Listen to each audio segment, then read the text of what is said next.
Mengapa Yesus itu kami panggil sebagai Tuhan, ya?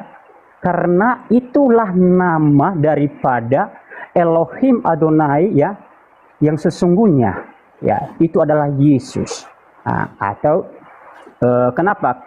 Dari mana buktinya, ya? Nanti saya juga akan memberikan, ya, istilahnya dalil, ya, bukan hanya sekedar berkata-kata untuk teman-teman, ya. Ya, jadi di sini tertulis di dalam, ini pernyataan Yesus sendiri, ya, pernyataan Yesus sendiri. Nah, ini di dalam Yohanes, ya. Jadi Yohanes pasal 17 ayat 11. Di situ dikatakan, dan aku tidak ada lagi di dalam dunia, tetapi mereka masih ada di dalam dunia. Dan aku datang kepadamu, ya Bapa, yang kudus, peliharalah mereka dalam namamu. Teman-teman Kristen selalu membawa satu ayat di dalam Yohanes 1 pasal 1. Pada mulanya firman, firman itu bersama-sama dengan Allah, firman itu adalah Allah. Pertanyaannya, kalau memang Yesus itu di dalam dirinya ada sosok Sang Bapa, kenapa dia tidak memiliki kehendak yang dimiliki kehendak Sang Bapa?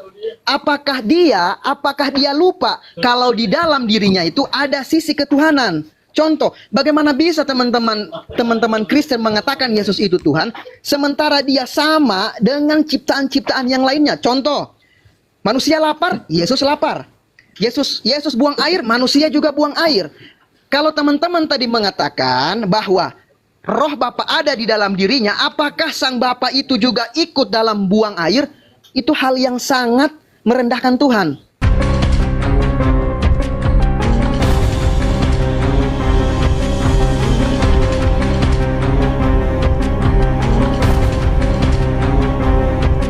Assalamualaikum warahmatullahi wabarakatuh.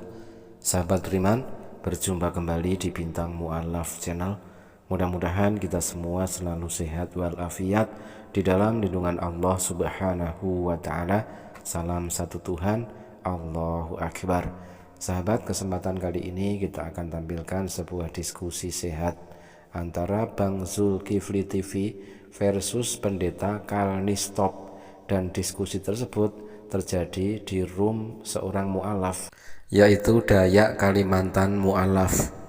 Nah teman-teman, konsep ketuhanan yang selama ini menjadi bahan perdebatan utama antara Islam versus Kristen tetap tidak akan pernah usang sampai kapanpun, ya. Dan lagi-lagi kenyataannya para pendeta selalu kena tampol dengan ayat-ayat di dalam Bibelnya sendiri ketika berdebat tentang masalah ketuhanan Yesus. Oke, sangat seru sekali tentunya. Mari kita simak perdebatan ini. Di dalam Ibrani 5 ayat ke-7, ini versi bahasa Inggris kontemporer, ya. Tuhan memiliki kuasa untuk menyelamatkan Yesus dari kematian. Bayangkan, ya. Dan Yesus berada di bumi, ia memohon kepada Tuhan dengan tangisan dan air mata yang keras untuk menyelamatkannya. Ia benar-benar menyembah Tuhan dan Tuhan mendengarkan doanya. Ya, kenapa saya katakan di situ bahwa tidak ada hal yang sangat tegas dari Yesus itu sendiri mengatakan bahwa aku ini adalah Tuhan kalian, aku ini adalah Tuhan yang dari surga turun kepada kalian, sembahlah aku. Itu tidak ada, Pak. Dia selalu membawa kata Bapa di sini. Artinya ada hal yang lebih tinggi daripada Sang Yesus itu sendiri. Kenapa? Orang-orang banyak mengatakan kepadanya, inilah Yesus, inilah Nabi Yesus dari Nazaret di Galilea. Nah, sekarang yang saya mau tanyakan kepada Pak Kalnis, kasih kepada saya hal yang sangat mendasar yang paling kuat, di mana teman-teman menyembah dan Yesus mengatakan dia adalah seorang Tuhan secara mutlak, tanpa ada perkataan yang ambigu. Silakan. 1 hour later. Oke, teman, udah bisa berbicara, host, ya? Silakan Pak Kalnis, silakan. Silakan untuk menanggapi. Ya. Terima kasih atas pertanyaannya Bang Zulkifli, ya, terlebih dahulu, ya, juga kepada host, ya. Tadi saya juga menyampaikan pertanyaan, ya, di mana terang yang mengatakan Yesus bukan Tuhan, dan itu tidak ada secara tetapi di dalam penjelasan aja, ya, kita mengatakan dan mencocokkan, oh ternyata kita mengambil satu judul, oh Yesus bukan Tuhan. Ini kenapa? Karena ini dan segala macam ya. Tetapi kalimat ini juga tidak terang-terangan seperti ada tertulis Yesus bukan Tuhan atau saya bukan Tuhan. Yesus juga tidak pernah mengatakan yang demikian. Ya. Tetapi kalau teman-teman juga mengatakan bahwa Allah itu Esa, ya, saya juga percaya bahwa Allah itu Esa, bukanlah 2, bukan 3, bukan 4, bukan 5. Tetapi Allah itu, ya, perlu dulu kita tahu, ya, di dalam sudut pandang kekristenan, ya, Allah itu bukanlah sebuah nama, ya, tetapi itu identitas yang mengatakan kepada sesembahan, ya. Jadi makanya nanti kalau kita juga, ya, teman-teman bisa melihat di dalam kitab-kitab Jabur, ya, atau kitab-kitab sebelumnya, ya, di dalam Ulangan, ya, dia bilang juga jangan ada padamu Allah lain di hadapanku, ya. Bahkan di dalam Ulangan juga dikatakan di situ, ya, Ulangan pasal 6 ayat 14, janganlah kamu mengikuti Allah lain, ya. Jadi berarti Allah itu bukanlah suatu nama, ya, bagi kami, tetapi itu adalah merupakan sesembahan. Ya, janganlah kamu mengikuti sesembahan lain, ya. Jadi yang kami ikuti itu, mengapa Yesus itu kami panggil sebagai Tuhan, ya. Karena itulah nama daripada Elohim Adonai, ya, yang sesungguhnya, ya, itu adalah Yesus. Nah, atau kenapa?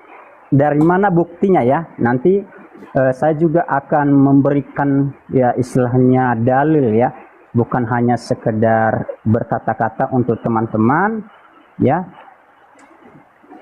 Ya, jadi di sini tertulis di dalam, ini pernyataan Yesus sendiri, ya, pernyataan Yesus sendiri.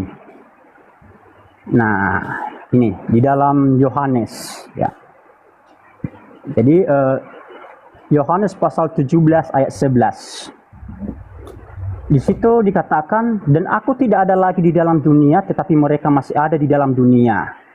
Dan aku datang kepadamu, ya Bapa, yang kudus, peliharalah mereka dalam namamu, itu, ya, dalam namamu, yaitu namamu yang telah engkau berikan kepadaku. Jadi itu namamu yang telah diberikan kepada siapa yang lagi berbicara, itulah nama Yesus. Ya, makanya kalau orang yang mengatakan Yesus bukan Tuhan, dia bukan Allah, dia bukan Bapa, terus nama Allah itu siapa? Nah, kan gitu kan? Kenapa? Karena sebelumnya dia belum pernah memperkenalkan diri. Tetapi di sini Yesus sendiri menerangkan bahwa nama Bapa itu adalah nama yang sedang berbicara itu. Di dalam kitab Yohanes 17 ayat 11. Oke, saya kembalikan kepada Bang Zulkifli, silakan. 2 seconds later. Silakan Bang untuk menanggapi. Baik.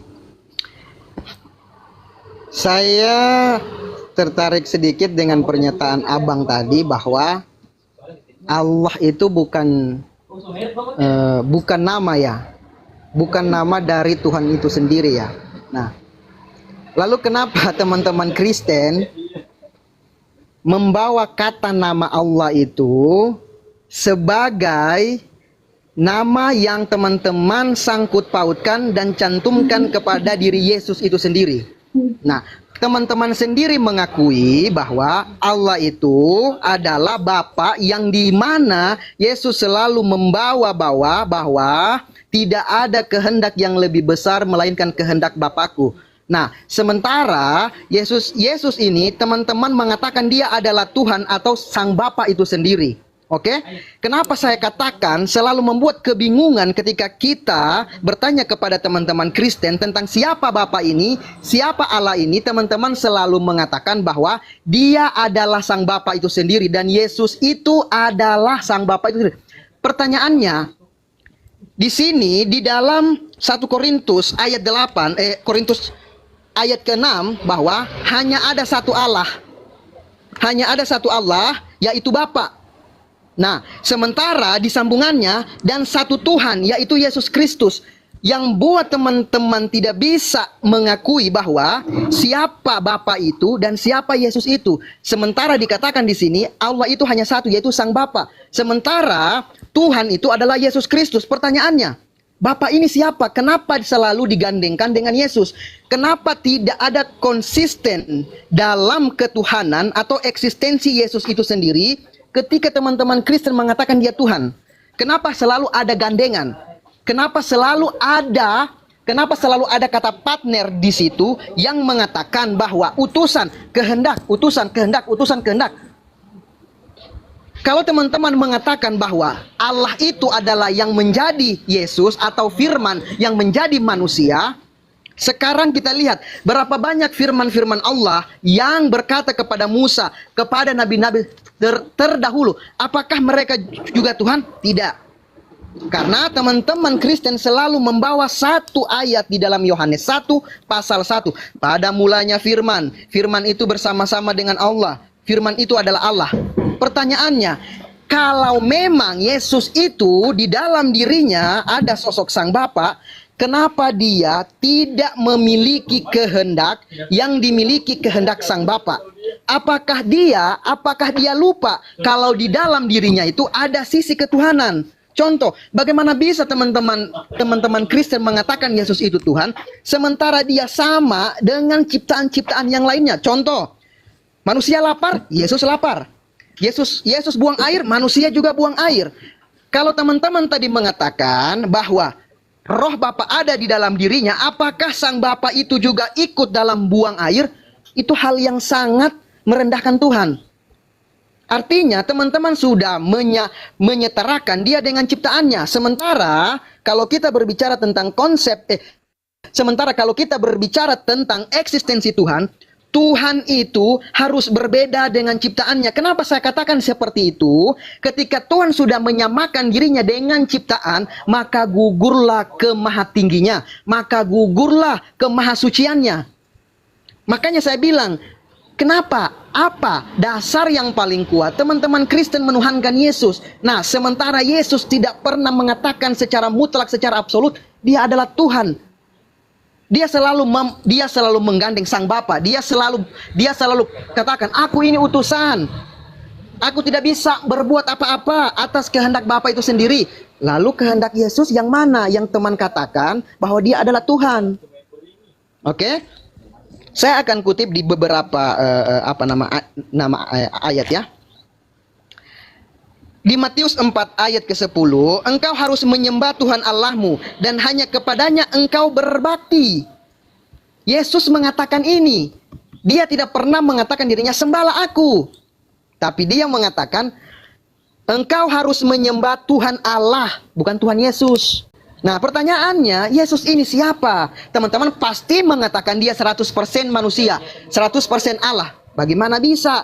Sementara Tuhan tidak pernah berubah. Tuhan bukanlah manusia, Tuhan bukanlah anak manusia. Bagaimana bisa teman-teman mengatakan dia adalah anak Allah? Analogi yang sederhana, apakah anak presiden itu adalah presiden? Tidak.